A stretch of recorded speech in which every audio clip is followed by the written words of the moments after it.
네, 시청자 여러분 안녕하십니까? 막힌 속을 확 뚫어주는 본격 시사 토크, 시사 직설입니다. 오늘도 한신대학교 김준혁 교수님 모시고 한 주간의 주요 시사 문제 짚어보도록 하겠습니다. 교수님 안녕하십니까? 예, 안녕하십니까? 잘 지내셨죠? 예, 좀 바쁘게 잘 지내고 있습니다. 네. 바로 본론으로 들어가겠습니다. 이재명 대표 얘기 먼저 하겠습니다. 네. 그 병상 단식을 계속해서 이어가고 있습니다. 20일 넘게요. 그거 어떻게 보십니까? 지금 병원 측이나 아니면 뭐 민주당에서 단식을 중단하라고 하는 그런 요청이 많이 있지 않습니까? 당원들의 요구도 굉장히 크고요. 그럼에도 불구하고 이재명 대표가 단식을 중단하지 않겠다. 끝까지 단식을 이어가겠다. 윤석열 정부가 지금 하고 있는 굉장히 많은 잘못된 정책들 또 국민의힘의 정치 이런 부분들을 바로잡겠다. 특히나 후쿠시마 핵 오염수 무단 폐기와 관련돼서 윤석열 정부가 대한민국 정부가 일본 정부에 항의하게 하겠다라고 하는 그런 의지를 계속해서 보여주고 있습니다. 이제 결국 이제 체포 동의안 표결 전망에 대해서 이제 많은 관심이 있는 건데요. 그 구속 기소냐, 불구속 기소냐 이 문제 아니겠습니까? 이 과정에서 이제 국회에서 체포 동의안 표결을 어떻게 보시는지, 또 이 상황에서 이제 친명계와 비명계 간 일부 또 내용 조짐도 있다고 들립니다. 일단 기본적으로 현재 민주당 당내 분위기는 기명 투표를 하는 것은 아마 원내대표가 좀 반대를 하고 있는 것 같습니다.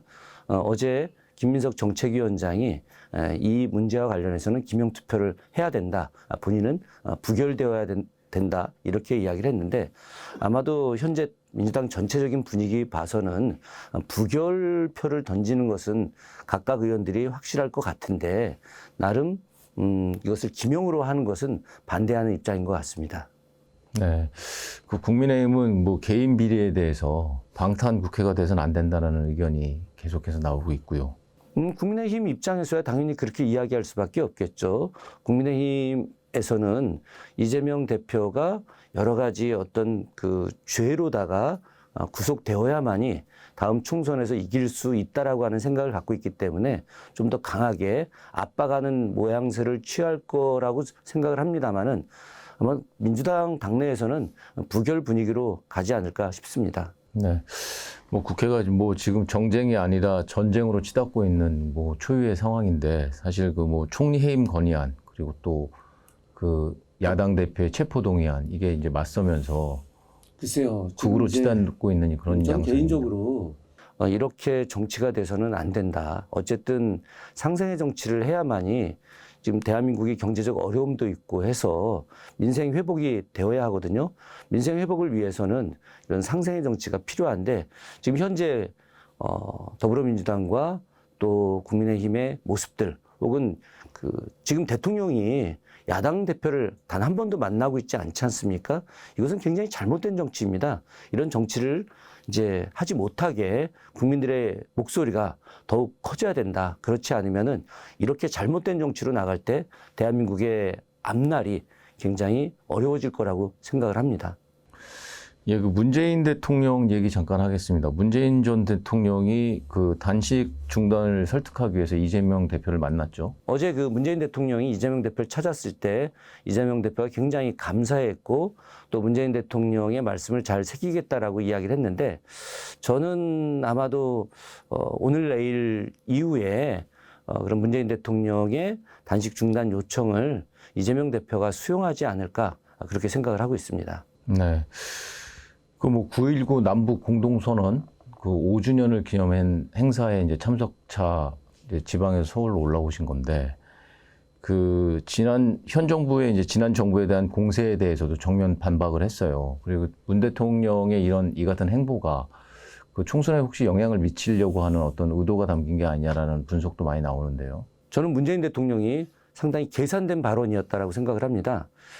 저는 어제 이재명 대표를 찾아간 것도 굉장히 상징적 사건이다. 왜 그러냐면 이재명 대표를 지지하는 분들, 즉 친명 쪽 입장에서는 문재인 대통령과 관련된 국회의원이라든가 아니면 그 이전에 정부에 있던 분들이 일종의 뭐 반명은 아니지만 비명 내지는 이재명 대표를 적극적으로 돕지 않는다. 라고 하는 생각들을 갖고 있는데 이 부분을 갖다 봉합하려고 하는 그런 행동으로 보여지는 것이고 이런 부분들 속에서 다음 총선에서 하나가 돼서 국민의힘과 싸워서 이겨야 된다라고 하는 메시지를 준 것이고요. 여기에 더해서 어떤 이재명 대표가 문재인 대표에 대해서 인정하고 또 친문재인계의 국회의원들에 대한 공천의 명분을 줄 수 있다라고 생각을 합니다. 그런 것들이 문재인 대통령이 어제 여러 가지 계산된 행동을 한 것이다라고 생각을 하면서 그 어제 남북정상회담 5주년 기념식에서 그 윤석열 정부를 맹비난을 했거든요. 이것도 역시 약간의 위기의식에서 나온 것이라고 저는 생각을 합니다.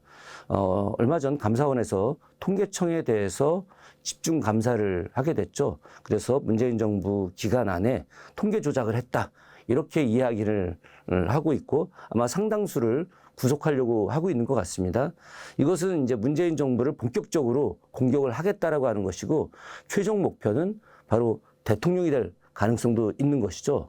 과거 검찰이 노무현 대통령을 공격해서 노무현 대통령을 죽음에 이르게까지 했는데 이번에 검찰이 이재명 대표와 더불어서 문재인 대통령을 공격하고 있는 것으로 아마 저는 평산 쪽에서 생각하고 있는 것이 아닐까. 그래서 문재인 대통령이 사전에 이를 차단하기 위해서 좀 더 강한 어조로다가 이 정부를 비판한 것이고 이 정부에 맞선 힘을 보여주겠다라고 하는 것을 저는 어제 상징적 행동으로 나타냈다고 생각을 합니다. 그러니까 비명과 친명 쪽에 그 내용이 있는 상황에서 문재인 대통령의 그런 행보나 발언 등이 상당히 영향력을 미칠 수 있다고 보십니까? 그렇죠. 저는 차기 총선에서 이재명 대표만이 아니라 문재인 대통령의 영향력이 상당히 깊이 총선에 개입될 거다라고 생각을 합니다. 어떤 점에서? 지금 현재 서서히 문재인 대통령의 발언 수위가 높아져 가고 있고 여기에 더해서 지난번에 이제 그 평산책방 중심으로 하는 여러 공간 속에서 친명계 의원들이 적극적 방문들을 좀 하고 있는데 이런 것들이 저는 상징적인 일이다. 향후에 전개될 총선의 모습들이 지금 예견되고 있는 것이다. 이렇게 생각을 합니다. 네, 그 세수 얘기 잠깐 짚어보겠습니다. 네. 올해 그 국세 수입 부족액이 59조 원에 달할 것이라는 예상이 나왔는데요.